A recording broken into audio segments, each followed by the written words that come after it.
오늘 우리에게 주신 하나님 말씀 고린도전서 10장 30절에서 끝절까지 보겠습니다. 30절에서 끝절까지 보겠습니다. 만일 내가 감사함으로 참여하면 어찌하여 내가 감사하는 것에 대하여 비방을 받으리요. 이렇게 되었습니다. 우리 지난 시간에 누가 너희에게 이것이 재물이라고 말하면 그것을 바른 사람을 위해서 먹지 말라고 말씀하고 있습니다. 믿음이 약한 자가 그 제사를 드린 재물을 먹음으로 말미암아 시험을 당할 수 있고 미혹을 당할 수 있기 때문에 자기 자신은 그리스도 안에서 자유자지만 진리로 말미암아 자유케 된 자지만 그 자유로 그 믿음이 약한 자의 그 양심을 넘어뜨리지 말라고 말씀하고 있습니다. 그것은 무엇이냐면 예수님께서도 하나님의 하나님이시고 하나님의 아들이십니다. 그래서 하늘의 모든 영광의 보좌를 버리시고 이 땅에 오셔서 만왕의 왕으로서 온 세상을 통치할 수 있었습니다. 그런데 그 통치할 수 있었지만 우리 죄인들을 위해서 당신의 그 주권, 당신의 권리를 기꺼이 포기합니다. 그게 바로 이제 십자가 사건인데, 십자가 사건이 예수님이 정말 짊어지지 않으면 죄인이 영원히 용서함 받을 수 없기 때문에 예수님께서 낫고 나선 그 죽음의 자리까지 내려가셨습니다. 그것은 곧 그 자기가 받은 그 아들의 권세를 포기한 것이죠. 포기하니까 포기한 자리에서 생명이 탄생합니다. 포기된 자리가 아니면 우리는 아무도 그 영혼을 구원할 수도 없고 그리고 이제 생명을 낳을 수도 없습니다. 그래서 하나님께서 이 세상에 예수를 보내신 것은 자기의 백성을 새롭게 창조한 것입니다. 창조. 우리가 이 지음 받지 않습니까? 우리가 하나님께서 지음 받았지만 아담 안에서 죄인이기 때문에 어떤 누구도 아담 밖에서 나갈 수 없다. 누군가가 와서 끄집어내 주었으니 아담의 죄의 세계에서 우리를 끄집어내었으니 우리가 새로운 창조의 역사가 우리 가운데 있다는 것입니다. 그것이 뭐냐면 그리스도 안에서 새로운 피조물 되는 것이죠. 그리스도 안에서 새로운 피조물 되어서 우리가 하나님의 자녀로 살아가게 됩니다. 그런데 그 모든 권세와 그 은혜를 누가 주셨냐? 바로 그 하늘의 권세를 버리시고 자기의 자유를 포기하고 오신 예수로 말미암아 우리가 받았다는 것입니다. 그러니 예수로 말미암아 받은 그 권세 또 우리에게도 있습니다.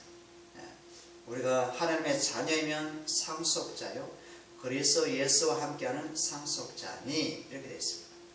그런 권세가 우리가 받았다는 것입니다. 그런데 그 그리스도와 함께하는 상속자의 권세를 남발하고 남용하는 사람이 있다라는 것이죠. 나는 하나님의 자녀야. 난 그리스도와 함께 하늘의 권세를 받은 상속자야. 남발하면서 그렇게 하는 사람이 있는데 그것은 자기가 노력해서 이루어진 것이 아님에도 불구하고 하나님의 전세계인 은혜로 말미암아 받은 상속의 권세에도 불구하고 자기 것인 양 자랑한다는 것이죠.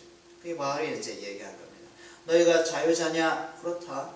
주를 위해서 완전하냐? 완전하다. 그렇다. 그러나 그 완전함과 그 자유로 믿음이 약한 자를 위해서 너의 자유를 마음껏 사용하지 말아라. 이렇게. 왜냐하면 그 영혼을 더 귀히 여기는 마음이 먼저이기 때문에 한 영혼이 잃어버린 영혼을 긍휼히 여기는 마음이 더 먼저이기 때문에 너가 받은 권세를 남발하지 말아라. 이렇게 합니다. 바울도 사대의 권세를 가지고 고린도 교회 형제들에게 사례금을 요구할 수 있었습니다. 내가 너에게 주는 것이 영적인 음식이지 않느냐? 영적인 양식이지 않느냐? 그러면 너는 육적인 양식을 통해서 나에게 먹여줘야지. 육적인 사례를 통해서 나에게 줘야지. 그러면 내가 또 가서 복음 증가하고 너희에게 양식을 주실 수 있지 않느냐? 그런데 바울은 그것을 포기한다고 합니다. 왜요? 너희들이 그 믿음의 도의 초보에 있기 때문에 너희가 스스로 뭡니까? 의의 식물을 먹일 수 있는 단계까지 오면 그것이 가능한데 아직은 어리기 때문에 영적인 아이기 때문에 내가 그 권세를 너에게 요구하지 다하지는 않는다 라고 합니다. 왜 그렇습니까? 그 영혼의 심령이 다칠 수 있다는 것입니다. 당연히 해야 될 것인데도 불구하고 그 당연히 해야 될 마땅한 권리를 포기합니다. 바울은. 우리 주님께서 바로 우리에게 그 마음을 요구하는 것이죠. 로마서에서 보면 누가 주의 마음을 알았으리요. 누가 주의 마음을 알아서 하나님께 가품이 되었느냐는 겁니다. 아무도 없다는 것입니다. 오직 그리스도가 그렇게 하셨다는 겁니다. 그리스도께서 당신이 아버지의 마음을 가지고 아버지의 원하신 뜻을 관철했습니다. 자기 죽음, 자기 희생, 그만큼 잃어버린 영혼에 대한 그 사랑, 잃어버린 영혼에 대한 그 생명 주심, 영생 주심은 바로 예수님이 갖고 있었던 열정이었습니다. 바울도 그런 복음의 열정이 불타고 있었죠. 그 마음속에 꺼지지 않고 그 복음의 열정, 복음의 그 핵심, 복음의 그 말씀, 복음으로 말미암아 설교에 거듭나는 생명의 창조 역사를 그 영혼들에게 증거하고서 하기 위해서 자기의 권세를, 자유를 안습니다. 그래서 감사함으로 참여하면 내가 비방을 왜 받느냐 이겁니다. 감사함으로 내가 먹으면 내가 비방할 사람이 아무도 없다는 것입니다. 재물도 감사함으로 얘기하지 않으면 감사함으로 먹으면 된다 이겁니다. 그런데 그 감사로 먹을 수 있는 그 권한을 바울은 뭐다? 포기한다는 것입니다. 포기한다는 겁니다. 왜냐하면 그 다른 영혼, 믿음이 연약하고 불신자들에게 이 복음 믿는 사람, 예수 믿는 사람이 저런 것밖에 안 되냐? 제살 지는 재물을 먹는 저 사람, 저 참 이상하다, 이상한 종교다 라고 하는 사람이 있을 수 있기 때문에 충분히 모든 것이 가능함에도 불구하고 그것을 쓰지 않아요. 사용하지 않아요. 우리가 자식이 있지만 자식에게 모든 권세, 부모의 권세를 다 사용할까요? 부모의 모든 권세를 활용할까요? 없어요. 부모의 권세, 부모의 모든 것을 활용한다면 내가 너를 얼마나 키웠는데, 내가 너에게 얼마나 투자했는데, 내가 얼마나 너를 돌봤는데 너는 그것도 모르냐? 그런 은혜를 요구할 수 있는 권한이 있어요. 사랑을 요구할 수 있는 권한이 있어요. 근데 그것은 하지 않아요. 왜 하지 않습니까? 아직 깨닫는 단계가 아니기 때문에, 아직 그 마음을 품는 단계가 아니기 때문에 그것을 요구하지 않는 겁니다. 언제까지? 철이 들 때까지. 스스로 알아서 그 은혜를 깨닫고 그 사랑을 깨닫고 움직이는 것이 진정한 반응, 인격적인 반응, 사랑에 대한 반응인데 내가 뭘 강요해서 해라, 하지 말라, 이거는 엎드려 절받기라는 것입니다. 그러는 관계는 부모가 그렇게 쓰지 않는다. 우리 주님께서도 마찬가지입니다. 우리 하나님께서도 마찬가지입니다. 우리 하나님께서 우리 주님에게 이거 해, 십자가 져야 돼 라고 하지 않았다는 겁니다. 우리 주님은 창세전 약속을 가지고 와서 아버지의 마음이 그러하니까, 아버지의 마음이 당신의 자녀에 대한 그 사랑이 있으니까 그것을 그대로 가슴에 담고 가는 것, 자원한 마음으로 십자가 자리까지 가는 것이죠. 우리 또한 그 예수의 마음을 가지고 자원한 마음으로 그 십자가 길을 가야 된다. 그러니 내가 감사함에, 모든 것에 감사함에 참여하면 내가 누구로부터 비방받았냐? 비방받을 필요가 없는데 모든 것이 다 주님의 것이라고 하지 않습니까? 온 만물이 주님으로부터 지음받았고 주님께로부터 돌아가고 주님을 통해서 존재하는데 모든 것이 주님의 것인데 내가 먹을 권세가 왜 없느냐? 있다 이거. 그러나 믿음의 연약한 사람을 위해서 그런 사도의 권세, 자유자의 권세를 사용하지 않을 뿐이다 하는 것입니다. 그 다음 32절에 보면 그런즉 너희가 31절에 보면 그런즉 너희가 먹든지 마시든지 무엇을 하든지 다 하나님의 영광을 위해서 하라.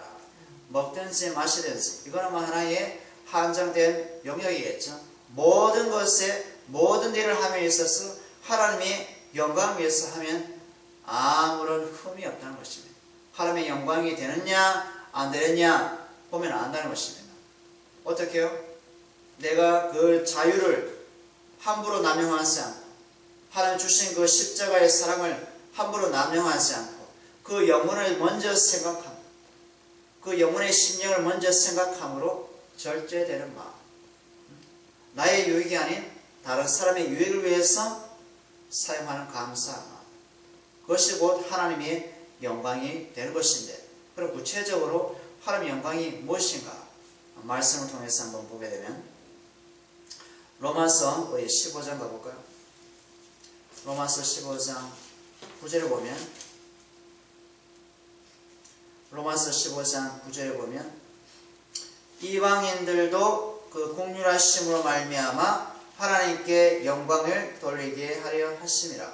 기록된 바 그러므로 내가 열방 중에서 주께 감사하고 주의 이름을 찬송하리다 함과 같으리라. 여보세요. 그러므로 나왔어요. 그러므로. 결론은 뭐냐? 그러므로 왜 하나님께 영광이냐? 그러므로 내가 열방 중에서 주께 감사하고 우리 주님께 감사하고 주 예수의 이름을 찬송하리다. 왜 그래요? 내가 하나님의 영광이 뭔지를 알았기 때문에. 하나님의 영광이 뭔지를 알았기 때문에 뭐요? 예수로 말미암아, 예수의 이름으로 말미암아 하나님의 영광이 무엇인지 구체적으로 바울이 알았다는 것입니다. 오랫동안 하나님의 영광이 무엇이냐? 도대체 무엇이냐? 왜 내가 하나님께 영광을 돌려야 되냐? 우리가 몰랐지 않습니까? 근데 주님이 이 땅에 오심으로, 아멘. 주님이 이 땅에 오심으로 그 이름 때문에 감사가 무엇이고 하나님의 영광이 무엇인지 내가 알았기 때문에 열방 중에 누구를? 주님을 증거한다는 겁니다. 열방 중에 주 예수 그리스도를 선포한다는 것입니다. 아멘. 이게 바로 구체적인 하나님의 영광입니다. 그 다음에 로마서 16장에 가면 로마서 16장 27절에 보면 이런 말씀이 있습니다. 지혜로운 하나님께 예수 그리스도로 말미암아 영광이 세세무궁하도록 있을지어다. 아멘. 보세요. 지혜로우신 하나님께 누구로? 예수 그리스도로 말미암아 영광이 영원토록 있을지어다. 누구로 말미암아? 주 예수 그리스도로 말미암아. 예수 그리스도가 이 땅에 오셔서 행하신 십자가 사건을 모르게 되면 하나님의 영광이 무엇인지 우리는 알 길이 없다는 거예요. 알 길이 없어. 예수님이 하나님이 어떤 분이신지를 어디에서 보여줬어요? 골고다 언덕 예수님의 십자가를 통해서 하나님의 영광과 하나님의 마음과 하나님의 사랑이 뭔지를 우리에게 적나라하게 실제적으로 보여주셨다는 겁니다. 그죠? 그래서 우리 주님의 마음을 품어야지. 만일 하나님의 영광이 뭔지를 알고 주님의 마음, 주님의 심장을 품지 않고서는 하나님께 먹고 마시는 것이 하나님의 영광이 된다. 이런 말이 몰라요. 하나님의 추상이에요. 먹고 마시는 것이 하나님의 영광이구나. 무엇을 하든지 하나님의 영광을 위해서 해야 되구나. 그럼 구체적으로 무엇을 하는 것이 영광이 되는 것이, 무엇이 영광이 되는 것이 그 내용을 알아야지만이 우리가 구체적으로 먹고 마시든지 무슨 일을 하든지 누구 안에서? 주 안에서. 뭐요? 주 안에서. 주님 안에서 그것을 행해야 된다는 것입니다. 주님 안에서. 주님 안에서 행하지 않은 것은 다 하나님께 뭐요? 영광이 되지 아니한다는 것입니다. 왜냐? 주로 말미암아 하나님께 세세토록 영광을 받기 때문이었습니다. 그 다음에 32절에 보면 유대인에게나 헬라에게나 하나님의 교회에서나 거치는 자가 되지 말아라. 뭐요? 거치는 자가 되지 말아라. 하나님의 교회, 하나님께서 예수의 이름을 세운 교회, 예수님의 교회, 그죠? 그리고 헬라인, 이방인, 하나님을 오신 모든 사람, 믿든 안 믿든 뭐요? 거치는 자가 되지 말아라 하는 것입니다. 걸림돌, 장애물이 되지 말아라. 그럼 방법이 뭡니까? 나와있죠? 너희가 진리 안에서 자유자이지만 완전한 자이지만은 그 완전한 그 자유를 남용하지 말고 누구를 위해서? 타인을 위해서. 타인의 유익을 위해서 십자가 자리로 내려가라는 거. 내려가라는 거. 그 말이 뭡니까? 내 육신을 뭐요? 내 육신의 욕심, 탐심 어디야? 십자가의 못을 받고 누구의 마음으로? 주님의 마음으로 그 낮고 낮은 종의 자리로 가서 어디요? 종의 자리로 가서 사람으로 섬겨라. 이겁니다. 믿든 믿지 않든 가릴 것도 없고 헬라인이나 이방이나 똑같은 말 아닙니까? 헬라인이나 유대인이나 믿든 안 믿든 똑같다는 겁니다. 물론 그런 삶을 살면서 오해를 받을 수 있어요. 예? 오해를 받을 수 있고 비방받을 수 있고 왕따를 당할 수 있고 오만 가지의 수모를 당할 수 있어요. 그런데 우리 주님이 먼저 그 길을 보여주셨습니까? 침뱉음을 당하고 조롱을 당하고 채찍에 맞고 그죠? 따기에 맞고 거의 벌거벗은 수준에서 십자가에 죽으시고 하나님 예수님께서 피조물한테 지음받은 짐승 같은 사람들 앞에서 그런 수모를 다 당했어요. 6시간 동안 십자가 위에서 그대로 있었습니다. 벗은 채 그대로 있었습니다. 우리는 그런 수모를 안 하지 않습니까?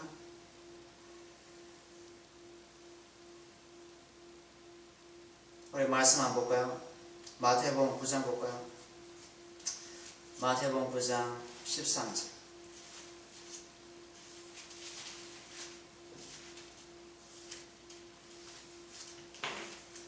마태복음 9장 13절에 보면 이런 말씀이 있어요. 예수님께서 12절부터 보면 예수께서 들으시고 이르시되 건강한 자에게 의사가 쓸데없고 병든 자에게야 쓸데있느니라. 너희는 가서 내가 긍휼을 원하고 제사를 원하지 아니하노라. 뭘 원해요? 긍휼을 원한다. 긍휼을 원하고 제사를 원치 아니한다. 것입니다. 하시듯이 무엇인지 배우라. 나는 의인을 불러 온 것이 아니요 죄인을 불러 회개케 하러 왔다. 죄인을 부르러 왔다. 주님의 마음에 뭐가 있어요? 긍휼하심이 있다는 것입니다. 유대인이나 헬라인이나 그를 향한 마음, 무슨 마음? 긍휼한 마음. 긍휼 뭡니까? 컴패션. 컴패션은 뭐냐? 고난을 함께 짊어진다는 거예요. 긍휼입니다. 고난을 패션, 함께 짊어지는 것이 긍휼이에요. 그러니까 믿든 믿지 않든 그들의 아픔에 뭐요? 내가 동참하는 거거든요. 내가 그 아픔에 들어가는 거거든요. 이게 바로 예수님 뭐요? 우리 죄로 말미암아 죄인의 세계에 어디요? 동참하는 겁니다.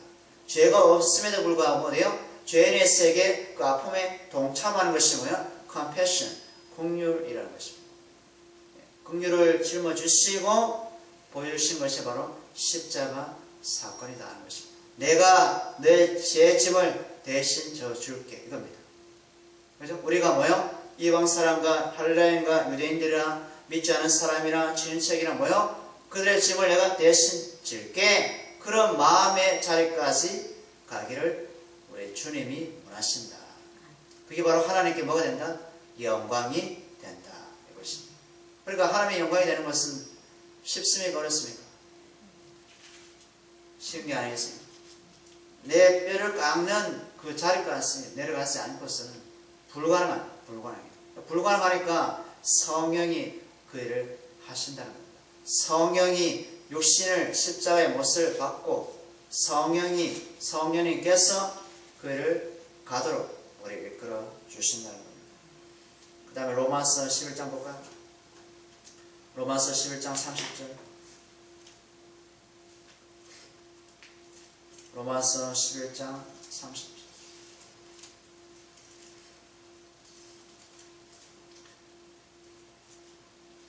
(30절에) 보면 로마서 11장 30절. 너희가 전에는 하나님께 순종하지 아니하더니 이스라엘이 순종하지 아니함으로 이제 긍휼을 입었느니라. 뭐요? 긍휼을 입었느니라. 응? 이스라엘도 순종하지 않았잖아. 너희도 순종하지 않았지. 그런데 긍휼을 입었어. 31절 볼까요? 이와 같이 이 사람들이 순종하지 아니하니 이는 너희에게 베푸시는 긍휼로 이제 그들도 긍휼을 얻게 하려 하시니라. 이 말은 뭡니까? 로마에 있는 성도들에게 너희가 원래 뭐요? 순종하지 않은 짐승과 같은 자녀였다. 순종하지 않는 죄인이었어. 그런데 너희가 긍휼을 입었네. 너가 복음으로 말미암아 십자가 복음으로 말미암아 국류를 입었네. 그러니 이스라엘 백성도 이제는 국류를 얻은 것이야. 이스라엘 백성도 국류를 얻은 것이야. 왜? 이스라엘 백성도 뭐요? 날마다 하나님 말씀에 순종하지 않고 하나님을 버리고 우상을 숭배하고 자기를 추구하며 살지 않습니까? 그죠? 이와 같은 종자인데, 그런데 로마에 있는 성도들아 너희가 국류를 얻었지 않니? 십자가의 능력으로 또한 유대인들도 그렇게 얻는 것이야. 31절 볼까요? 마지막. 하나님이 모든 사람을 순종하지 아니하는 가운데 가두어두심은 모든 사람에게 뭐를? 국류를 베푸려 하심이라. 아멘. 이걸 다르게 번역하면, 왜냐하면 하나님께서 모든 사람을 불순종에 묶었어. 불순종에 묶었어. 끈으로 묶어버렸대. 왜 그래요? 하나님 자신께서 그들 모두에게 자비를 베풀게 하기 위해서. 뭐요? 자비랑 국류가 똑같은 개념이겠어. 자비를 베풀게 하기 위해서. 죄가 있음에도 불구하고 하나님께서 전적으로 뭘 베풀어? 은총을 베풀어 버린 거거든요. 은혜를 베푸는 것이 자비거든요. 너 마땅히 죽어야 돼. 죽어야 되는데 내가 너를 살려줄게. 이 말이거든요. 왜요? 왜 살려줘요? 하나님의 아들 그 피 때문에, 예수님의 보배로운 피 때문에 내가 너에게 은총을 주는 거야. 이런 겁니다. 하나님께서 모든 인생을 어디에? 율법이라는 죄 속에 가둬버렸어요. 아무도 율법을 지켜낼 자가 없다는 겁니다. 지켜낼 자가 없으니까 누가 오셔야 돼요? 물법을 완성하실 분이 오셔야 돼요. 그분이 누구예요? 메시아 예수 그리스도라고. 그리고 예수님 오셔서 율법에 가둬져 있는 인생을, 죄 가운데 가둬져 있는 인생을 어때요? 십자가로 어때요? 회복시켜야 돼요. 십자가로 자유케 해야 돼요. 그래서 예수님 반드시 이 땅에 약속의 후손으로 오셔야 돼요. 그 말입니다. 아멘. 그래서 예수님 때문에 우리가 뭘 입었어요? 국류를 입었기 때문에 너희들도 세상 사람들에게 믿든 믿지 않는 그 사람이 뭘 베풀어야 돼? 전체에게 뭘 베풀어야 돼? 국류를 베풀어야 돼. 이해됩니까? 예수님께서 오른밤 되면 왼밤을 때리라. 바로 그 말이에요. 아멘. 그러니까 국류는 뭡니까? 나의 원수조차도 자비를 베푸는 것이 뭐예요? 왜 그래요? 내가 죄 중에 개수였는데 하나님께서 당신의 아들 피값으로 나에게 묻지도 않고 따지도 않고 값을 요구하지 않는 국류를 주셨기 때문에 그 국류란 마음으로 세상 속에 빛으로 살아가라. 소금으로 살아가라. 바로 그 말입니다. 비록 소금이 사람들로부터 짓밟힐지라도, 그죠? 세상으로부터 우리가 짓밟힐지라도 그들에게 욕할 수는 없다. 심하게 요구하죠. 어려운 게 아니지. 참 쉬운 게 아니지. 그래서 33절의 마지막에 보면 나와 같이 모든 일에 모든 사람을 기쁘게 하여 나와 같이 누구처럼? 사도 바울이 그렇게 살아가고 있다는 거예요. 사도 바울이 바울이 나처럼 모든 일에 모든 사람을 어떻게 해요? 모든 사람을 예외가 없어요. 어떻게 해요? 주님 안에서. 누구 안에서? 주님 안에서. 십자가 안에서. 십자가의 국률 안에서 기쁘게 하여 자신의 유익을 구하라 구하지 말라. 자신의 유익을 구하지 말고 많은 사람의 유익을 구하여 그들로 뭐를 하라? 뭐라? 중요한 게 뭐예요? 구원을 받게 하라. 구원. 아멘. 구원이에요. 구원. 하나님의 구원. 하나님의 구원을 위해서 이 땅에 바로 그 아들 예수를 보내셨다 합니다. 예수를 보내셔서 예수의 삶을 통해서 예수의 국률과 자비하심과 십자가의 복음을 통해서 한 영혼을 주께로 돌이키는 것. 예? 주께로 돌이키는 것. 그게 어디 쉽습니까? 그게? 예? 쉽지 않죠? 뭘 요구합니까? 십자가를 요구한다는 겁니다. 십자가.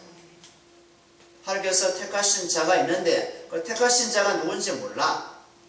모르기 때문에 우리 모든 삶 가운데서 뭐요? 십자가의 은혜로, 십자가의 국률하심으로 모든 사람에게 나를 기뻐하게 하지 말고 나의 유익을 구하지 말고 누구를? 모든 사람의 유익, 모든 사람을 기쁘게 하는 삶을 살아갈 때 그 와중에 하나님의 택한 백성은 구원으로 인도된다는 것이 우리의 능력이 아니고 하나님의 능력, 성령으로 말미암아 십자가의 복음을 그렇게 우리를 통해서 전가하신다는 것입니다. 아멘. 기도하겠습니다. 하나님 감사합니다.